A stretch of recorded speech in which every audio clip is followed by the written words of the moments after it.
I had my wisdom teeth removed in late October, when the nights were already turning cold and quiet. It was supposed to be a routine procedure, nothing serious, 3 hours under sedation, a few days of recovery, then back to normal life. But something went wrong afterward. The pain refused to fade. It clawed at the back of my jaw, pulsed into my skull, and made every heartbeat echo behind my eyes. The doctor prescribed strong painkillers and told me to take them every 3 hours. The problem was, they only worked for 2. So I started waking up constantly. At 1, at 4, at 7 swallowed another pill and tried to drift back to sleep. Within days, my body forgot what a full night's rest felt like. I lived in a fog of exhaustion, caught somewhere between waking and dreaming. At night, when the house was silent, the world outside my window felt unreal. Sometimes I would just sit there, staring at the ceiling fan, waiting for time to move. I could hear every little sound, the hum of the refrigerator downstairs, the creak of the pipes, even the faint ticking of the clock that hung in the hallway. It all blended together into a single low drone that made me feel like I was inside some machine that never turned off. By the 5th night, I started hallucinating. I'd see shapes in the corners, or think I heard someone whisper my name. My father would find me sitting on the couch at 3 in the morning, staring at the blank television screen. He'd tell me to get some sleep, and I'd nod, pretending I could. But I couldn't. There's something about being awake when everyone else is asleep that changes how the world feels. The air grows heavier, colder. The shadows in your room seem to move when you're not looking, and your own heartbeat becomes this loud, rhythmic reminder that you're completely alone with yourself. That night, the night everything started, I remember glancing at the clock. 3:57 a.m. I had 2 minutes before my next dose. My face throbbed with pain. My throat felt dry. So I pushed myself out of bed, stumbled toward the bathroom, and took another pill with a glass of warm water. When I came back, I noticed how hot the room had become. The radiator had been running for hours. My window was fogged up, the kind of condensation that gathers when you've been breathing the same air too long. I decided to crack it open just a little to let in the cold. And that's when I heard it. A faint scratching sound somewhere above the ceiling. At first, I thought it was just the wind brushing against a branch, or maybe a squirrel running across the roof. I remember pausing, holding my breath, waiting for the sound to stop. But it didn't. The scratching came again, soft at first, then sharper, dragging across the shingles directly above my head. S-H-H-K. It was rhythmic, deliberate, like someone moving slowly back and forth. I turned off my desk lamp and listened harder. The rest of the house was silent. I could hear my father snoring faintly down the hall. The air in my room felt heavier than before, as if something was pressing down from above. Another sound followed, a dull thud, then a short pause. My heart started pounding. I told myself it had to be an animal. That's what made sense. The attic had always attracted raccoons, maybe even a stray cat. But deep down, I knew that wasn't it. This wasn't the skittering, nervous movement of an animal. It was too steady, too human. The noise stopped for a few seconds. The silence that followed was worse. I waited, staring at the ceiling, barely breathing. Then suddenly 3 slow taps. Right above me. I froze. The sound was so precise, it might as well have been a knuckle on wood. My first instinct was to wake my father, but something in me hesitated. Maybe it was pride, or maybe I didn't want to seem paranoid again. After all, I hadn't slept properly in days. My mind was a mess. So instead, I grabbed the small flashlight from my nightstand and pointed it toward the ceiling. Of course, there was nothing there, just the same pale paint, the same faint shadows cast by the window. Then, from the corner of my eye, I saw movement, just a flicker outside the window. I turned, but by the time the beam of light reached it, the glass was empty. The scratching resumed, this time on the outer wall, right near the window. Something or someone was moving along the side of the house. I stepped closer. The flashlight shook in my hand. The sound stopped as I neared the window, as if whoever or whatever it was knew I was there. I waited in silence for what felt like forever. Then came a single, heavy scrape, right next to the window frame, and faintly I heard it breathing, slow, uneven, wet. That was the moment I knew this wasn't a dream. Something alive was outside my window. I don't know what made me do it: curiosity, panic, or the simple need to see what I was dealing with. But I unlatched the window, slowly. The old wood creaked just loud enough to make me wince. Cold air rushed in, sharp and metallic, carrying the faint smell of pine and wet earth. For a second, everything was silent again. The night outside looked perfectly ordinary. The backyard was a blur of shadows and frost. My breath fogged the glass as I leaned closer, scanning the edge of the roof with my flashlight. That's when the beam caught something pale. At first, I thought it was just a patch of snow clinging to the shingles. But then it moved, slowly, deliberately. The light slid upward, and there he was, a man, completely naked. His skin was so white it almost glowed under the beam. He was crouched low at first, one hand pressed flat against the roof tiles, the other hanging loosely at his side. When the light hit him, he froze. For a long moment, neither of us moved. Then he stood up. He didn't look like a vagrant or a drunk. He looked wrong. His limbs were too thin, his posture too still. And even though the cold must have been unbearable, his skin didn't seem to shiver. He just stood there, head tilted slightly, eyes fixed on me. I couldn't see his face clearly, but there was something about his mouth. It hung open, like he was silently mouthing something I couldn't hear. My hand started trembling so hard the flashlight beam shook across the roof. The man tilted his head further, as if mimicking the motion, like he was curious. Then, without warning, he started walking toward me. Not crawling, not stumbling walking. Each step deliberate, quiet, his feet making soft tapping sounds against the shingles.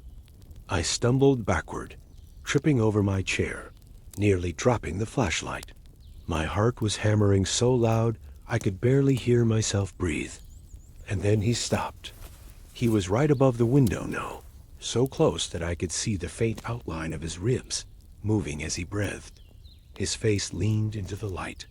His eyes were black, not dark brown black like polished stone.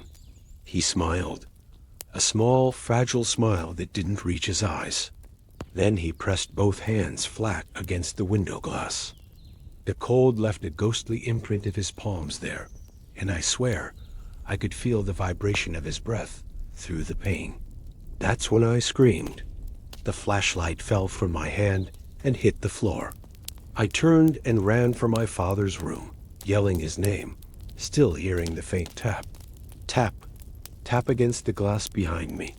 When we came back with the porch light on, the roof was empty, but the window still held the foggy outline of two hands. My father didn't even ask what was wrong. He just saw my face and grabbed the flashlight from the knitstand. We ran downstairs together, my bare feet slapping against the cold wooden steps. The whole house felt alive, creaking and shifting like it knew something was outside. When we burst through the back door, the night hit us like a wall of ice.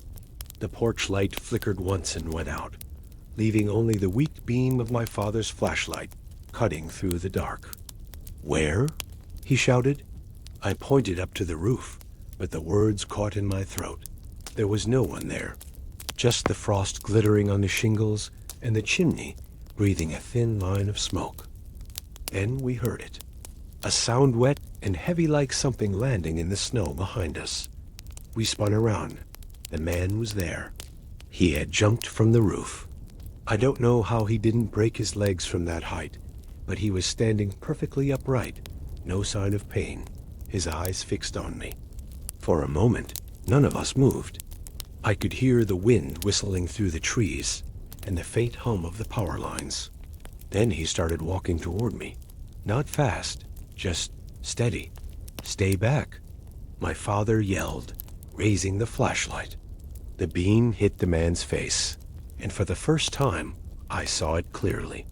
His skin wasn't just pale, it was cracked. Fine lines ran across it, like old porcelain. His lips were torn, and his teeth. They were small, too small, like they didn't belong to an adult. He lunged. I don't remember falling, only the sudden burn of snow on my face and the weight on my chest. His hands cold, slick, impossibly strong grabbed at my shoulders. I tried to scream, but his hand was on my mouth, smearing something wet across my cheek. Blood? I don't know. My father hit him across the back with the flashlight. The beam went wild, flashing through the trees. The man let out a sound of dry, choking gasp and scrambled away on all fours. Not running upright this time. Crawling. He disappeared into the tree line, moving faster than anyone should be able to crawl. Within seconds, he was gone. We stood there, both of us gasping. The snow around us churned and dirty. My face stung, my arms were bleeding, and my heart was still racing so hard I thought it might tear itself apart. The police came 15 minutes later. 2 cruisers, lights flashing silently against the snow. They searched the woods for hours, but found nothing, no footprints, no sign of a struggle, except for the blood on my face and the broken flashlight in the snow. One of the officers tried to reassure us, said maybe it was a trespasser, someone high or mentally ill. But the look in his eyes told me even he didn't believe that. He kept glancing at the roof, at the height of it, and shaking his head. By dawn, they left. My father boarded up my window and told me to try and rest. But I couldn't. Every time I closed my eyes, I saw that cracked, expressionless face, and those black, unblinking eyes staring back at me from the dark. Morning came gray and hollow. The snow had stopped, but everything outside looked colorless, like the world itself was drained overnight.